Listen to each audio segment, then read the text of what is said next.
Hi guys, welcome back to my YouTube channel. I hope you all are doing good and staying safe. Those who are new to this channel, I'm Sujata and I'm a fashion and lifestyle vlogger.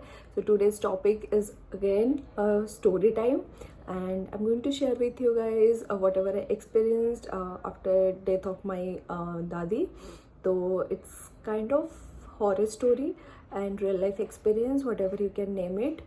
So I'm not going to tell you guys any kind of lie. मतलब दादा दादी they are emotions first, उनको लेके कोई मजाक नहीं, कुछ नहीं. मैंने जो कुछ भी देखा है एग्जैक्ट पॉइंट्स मैं आप लोगों को बताऊंगी कि क्या हुआ था. शायद 10th या 11th डे मतलब उनके डेथ के. तो वे हम सब गांव में थे एंड एग्जैक्टली मैंने क्या देखा था, क्या फेस किया था, मैं आप लोगों को बताऊंगी. So stay tuned and watch till and. And कैसा लगा वीडियो कमेंट करके ज़रूर बताना. आप लोगों को भी कुछ ऐसा एक्सपीरियंस हो तो वो भी कमेंट करके बताओ. And then what else, like करो, शेयर करो, सब्सक्राइब करो. Also we are so close to hit 1K. मैंने तो ये नवंबर एंड में, मतलब दिसंबर से स्टार्ट हुआ था, मैंने तभी मेरे को लगा था कि हो जाएगा, बट नहीं हुआ. तो यस, अगर आपको अच्छा लगा वीडियो तो ही सब्सक्राइब करना, इट्स नॉट कंपल्सरी. तो अगर इन्फॉर्मेटिव लगता है, एंटरटेनिंग लगते हैं वीडियोस, तो please do subscribe. And then let's start the story. And video को एंकर रखते हैं एंड स्टार्ट करते हैं. सो I was in my 10th जब दादी गुजर गई थी. एंड दादाजी को मैंने कभी देखा नहीं, बिकॉज भैया जब 1 साल या 2 साल के थे तब से दादाजी हमारे साथ नहीं हैं. बट दादी ने मतलब बाय गॉड्स ग्रेस दादी ने बहुत लंबा जिया, लेकिन उनको बहुत ज़्यादा हेल्थ इशू रहता था. तो वो शायद 91 एज में उनकी डेथ हुई. लेकिन तब तक वो ऐसे सही सलामत नहीं थे कि हाँ चलो चल फिर रहे हैं, मतलब अच्छे हैं, बातचीत कर रहे हैं, खाना खा रहे हैं, सब कुछ कर रहे हैं. बिकॉज मैंने ऐसे भी लेडी को मतलब लेडीज़ देखे हैं जो 95-96 एज में भी खुद से काम कर रहे थे. मैंने अपने नेबर्स के इसमें देखे हैं. बट मेरी दादी बहुत ज़्यादा बीमार चल रही थी एंड शी वॉज अंडर मतलब ट्रीटमेंट ही हमेशा से. तो बट बहुत ज़्यादा वो पेन में थी. तो जब उनकी डेथ हुई तो वी वर सो मतलब ऑफकोर्स बहुत ज़्यादा ये लगा था, लेकिन we were so like relaxed कि उनको वो पेन से शी इज़ फ्री नाउ. तो हम सब मतलब ऐसा था ना कि कितना और पेन सहेगा इंसान. तो हमको ऐसा लग रहा था कि अब उनका मतलब चले जाना ही सही रहेगा. ऑफ कोर्स 90+ हो चुकी थी वो. तो हमेशा मेडिसिन ऑन टाइम, ये मेडिसिन वो मेडिसिन, खाना से ज़्यादा उनका मेडिसिन चल रहा था. तो I was in 10th and सुबह सुबह ऐसे कॉल आया. तो पापा नहा रहे थे and he had no idea. And अचानक से कॉल आता है गाँव से कि दादी नहीं रही. तो ऐसा कुछ सिम्टम्स नहीं था, मतलब वो हमेशा से बीमार चल रही थी, तो कभी भी कुछ भी हो सकता था. तो हम एक्चुअली रेडी नहीं थे इस चीज़ के लिए. पापा तो बिल्कुल भी रेडी नहीं थे और हम सबको अचानक से बस लेके जाना पड़ा. तो पापा नहा रहे थे एंड हम सब, मैं पढ़ाई कर रही थी, भैया थे, मम्मा थी. एंड देन हमको अचानक से कॉल आया कि ऐसे ऐसे दादी नहीं रही अब. एंड हमको इमिडिएटली पैकिंग वगैरह करके निकलना पड़ा. और मेरा 10th प्री बोर्ड वो सब ना सर पे ऐसे था. तो और मैं बहुत मतलब एवरेज या फिर पढ़ाकू, मैं क्या बोलूँ खुद को वो नहीं पता, लेकिन 10th में मैं बहुत बहुत बहुत शिद्दत से पढ़ाई कर रही थी. तो प्री बोर्ड एग्ज़ाम ऐसे सर पे था और उसके जस्ट उसके जस्ट 2 या 3 महीने पहले ही शायद मेरे बड़े पापा जो थे उनकी भी डेथ हो गई थी. ब्लड क्लट हो गया था, वो सब चीज़ों की वजह से. कभी मुझे चांस मिले तो I share with you guys वो स्टोरी उनका कैसा था. तो उनकी डेथ हो गई थी और उसके बाद दादी की डेथ हो गई. एक्चुअली मैं भी कंफ्यूज हूँ कि पहले किसकी डेथ हुई थी, तो मुझे याद नहीं आ रहा सही से. बट हम गए गाँव एंड देन उनके सारे रिचुअल्स ख़त्म हुए, मतलब जो सत्कार वगैरह तो सब हो गया. फिर उड़िया मतलब कल्चर रिचुअल के हिसाब से हम लोगों ने सब किया. And then life was going on like ठीक है. तो पूरा 13-14 डेज कंप्लीट होने तक हम सब गांव में रुके. सारे रिलेटिव सब आए हुए थे एंड इट वॉज अ ठीक ठाक माहौल, बिकॉज उन्होंने बहुत लंबा जिया था. एंड देन हमको वो चीज़ का ये था कि she is no more in pain. तो हम लोग रिलैक्स थे. एंड माहौल ठीक ठाक था, सब कुछ चल रहा था, रिचुअल वाइज चीज़ें हो रहे थे, सारे ट्रेडिशन सब कुछ फॉलो हो रहे थे. सो वन इवनिंग मैं अपने मेरे साथ दो चीज़ हुई है एक्चुअली. तो व्हाट यस, दो चीज़. तो फर्स्ट क्या हुआ था, वो जो था वो मैंने जो पहन रखा था ना, कुर्ता पहन रखा था, उस पर आग लग गई थी. तो वो एक अलग स्टोरी है, वो भी मैं आप लोगों के साथ बाद में शेयर करूँगी. एंड सेकेंड थिंग ये हुआ था कि मैं इवनिंग में बैठी थी, मेरे साइड में चॉल होता है ना, तो चॉल में हम लोग बैठे थे, मैं, मम्मी एंड और कौन थे मुझे याद नहीं आ रहा है, शायद मेरी बड़ी भाभी थी. एंड देन मैं कुछ खा रही थी. मुझे आइडिया नहीं है कुछ भी, मतलब दिमाग में नहीं है अभी मैं क्या खा रही थी. तो मैं कुछ खा रही थी एंड हाथ धोने के लिए मेरे को नल के पास जाना था. तो हैंडपम्प जो होता है ना गांव में, तो उधर जाना था. एंड दैट वाज, मैं अगर इधर खा रही हूँ ना, तो मे बी 30-40 मीटर्स के बाद, 20-30 मीटर्स के बाद वो हैंडपम्प है. और वो एरिया पूरा अंधेरा था, मतलब लाइट नहीं था उधर, एंड उधर कोई नहीं थे. तो ऐसा मतलब ज़्यादा डिस्टेंस नहीं है, तो मैं उठ के चली गई अचानक से हाथ धोने के लिए. I was in 10th guys, मतलब मुझे ही पता है मैं कैसे उधर से आई हूँ. तो मेरा खाना हो गया, तो मैंने सोचा कि सब इधर ही बैठे हुए हैं, तो जाके तुरंत हाथ धो के आना. तो मैंने लाइट भी ऑन नहीं किया एंड मैं चली गई. तो आई डिड, वो हैंडपम्प है ना, तो ऐसे किया, मैं हाथ धोई. मैं ऐसे नीचे देख के हाथ धो रही थी एंड जस्ट मैंने ऐसे ऊपर देखा, तो आई फाउंड कि कोई बैठे हैं उधर. अभी भी बोलते time I am shaking, like literally I saw कि कोई बैठी थी उधर. And with in a second, like I ब्लिंक्ड and ऐसे किया तो कोई नहीं था उधर.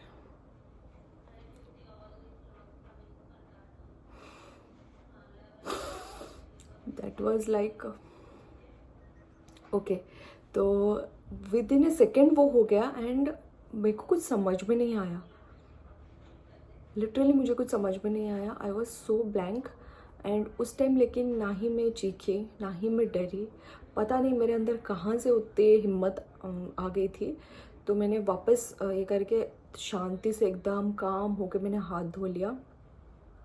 इसे बोलते हैं ना कि शायद आपके जो अपने होते हैं, अगर उनसे कुछ ऐसे यू नो आप उनको ऐसे देखते हो, कुछ करते हो, तो आपको डर नहीं लगता. तो शायद वो चीज़ मेरे साथ हुआ था. तो मुझे पता नहीं मुझे डर लगा था या नहीं, बट आई वॉज सो काम. एंड देन मैंने ऐसे हाथ धोया और मैं चुपचाप वापस आ गई, without any like without screaming and all of those things. मैं शांति से उधर से आ गई. And then I share this with my mom. मम्मा को मैंने बताया, मतलब लाइक विद इन सेकेंड ही हुआ. मैं नीचे ऐसे मुंडी करके हाथ धो रही हूँ, मैंने ऐसे ऊपर देखा तो कोई बैठी है, मैंने ऐसे ब्लिंक किया तो गायब. दैट वाज लाइक, फिर उस टाइम शायद मुझे रियलाइज़ नहीं हुआ. फिर उधर से आने के बाद मैंने मम्मा को बताया and she was also so scared. कि शी वॉज नॉट स्कैर्ड कि मैंने ऐसा कुछ देखा, बट मैं उधर अकेली गई थी एंड मैंने अकेले ये सब चीज़ें मतलब एक्सपीरियंस किया. और मैं चिल्लाई नहीं, मतलब मेरे लिए शी वॉज स्कैर्ड कि उनको आइडिया नहीं था कि मैं इतनी काम होके उस चीज़ को हैंडल कर लूँगी. मतलब ऐसा कुछ होता है तो जेन्युइनली बच्चे डर जाते हैं. And I was in 10th only that time. तो उनको लगा कि कैसे ये उधर से मतलब बिना कुछ यू नो रिएक्ट किए वापस आ गई. तो she was scared for me, she was tensed for me.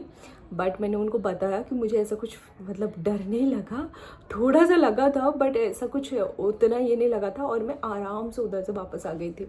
फिर आई शेयर्ड विथ बड़ी मम्मी एंड उन्होंने भी बताया कि 1 या 2 दिन पहले उन्होंने भी किसी को, वो आंगन जैसा होता है ना गांव में, तो उधर किसी को बैठे हुए देखा था रात के 2 या 3 बजे. तो हम लोग श्योर नहीं थे वो सच में दादी थी क्या था, हम लोग रियली श्योर नहीं थे. लेकिन हाँ 99% वैसा ही लग रहा था कि दादी थी. बिकॉज होता है ना कि वो मतलब छोड़ के जाना, वो सब कुछ जो आपने जिया है इधर, वो सब छोड़ के जाना इतना ईजी नहीं होता है. तो हम लोग 99% ऐसे थे कि हाँ शायद वही ही थी. उन्होंने मुझे बताया कि एक बार नहीं, उन्होंने शायद 2 या 3 बार देखा है. मैंने तो एक ही बार देखा था and that was for a second मैंने देखा था. एंड लाइक वो ऐसे करके प्रॉपर बैठी हुई थी, लाइक ऐसे करके, और पूरा मतलब प्रॉपर ये पे बैठी हुई थी वो। एंड देन मुझे अभी भी ऐसे ग्लिम्स आ रहे हैं उस चीज़ का।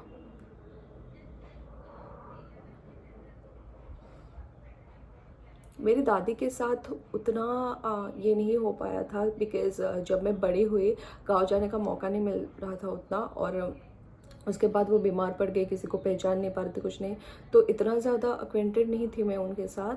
बट ऐसा होता है ना कि मेरी पोती है, पोता है, तो उनको देखने के लिए वो लोग, मतलब वो इमोशंस होते हैं, कितना कुछ भी कर लो वो इमोशन अलग होता है। तो शायद वो देखने आई थी, बिकॉज उन्होंने मुझे प्रॉपर कभी नहीं देखा था अच्छे से। तो बाकी सबको तो देख लिया था, मेरे सारे सिबलिंग्स, कज़न, ब्रदर्स जो है उनको सबको उन्होंने देखा होता प्रॉपर, बट मुझे कभी सही से नहीं देखा था मैं बड़े होने के बाद। तो शायद वो देखने आई थी, I have no idea guys.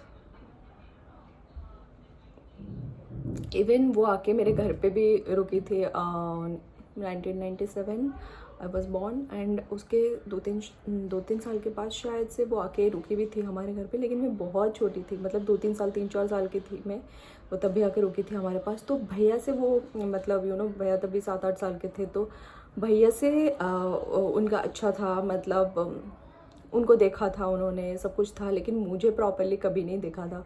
तो शायद मेरे को देखने आई थी, मुझे ऐसा लगता है, मैं वही कंसिडर करके चलती हूँ कि शायद वो मुझसे मिलने आई थी।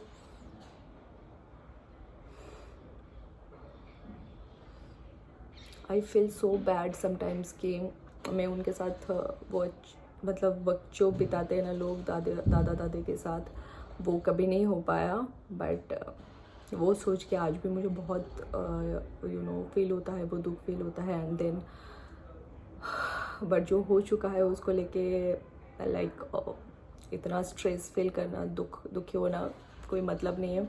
But I feel so bad जब भी मुझे वो स्टोरी, मतलब जब भी मुझे वो जो सिचुएशन है वो याद आती है ना, I feel so, I can't even tell you guys. तो ओके, जो मैं बहुत ज़्यादा डिस्ट्रैक्ट हो रही हूँ अभी। तो ऐसा था वो स्टोरी। एंड शायद सिर्फ मैंने ही नहीं देखा था, बड़े मम्मी ने भी देखा था, तो शायद वो सच ही था कि वो सच में आई थी मिलने के लिए सबसे। एंड वो लास्ट मोमेंट, उसके बाद जो उनको प्रॉपर जाना पड़ता है, वो सोल को प्रॉपर जाना पड़ता है, तो वो शायद उसका बिफोर मोमेंट ही था।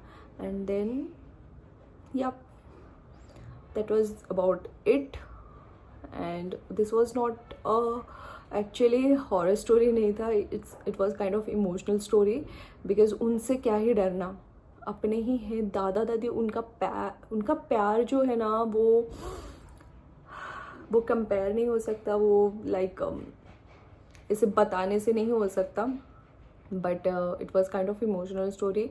और तब शायद मैं उतनी समझदार नहीं थी उस चीज़ को समझने के लिए, वो इमोशन समझने के लिए। बट अभी मैं कभी भी सोचती हूँ ना, तो आई feel so bad. Okay, so that was about it. Please let me know अगर आप लोगों के साथ भी ऐसा कुछ स्टोरी आप लोगों की लाइफ में भी है।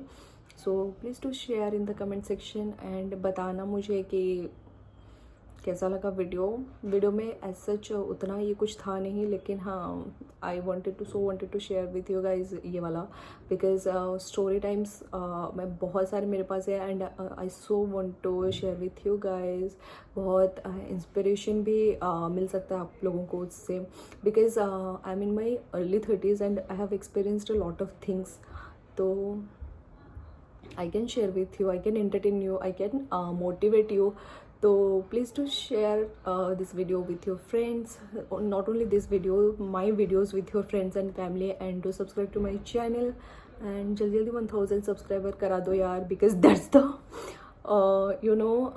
criteria, one of the criteria to get monetized your channel. And yep, that's it. So मिलते हैं जल्दी नेक्स्ट वीडियो में। Do like and subscribe to my channel. And I am getting emotional, so video बंद करते हैं and मिलते हैं जल्दी नेक्स्ट वीडियो में। Bye guys, take care.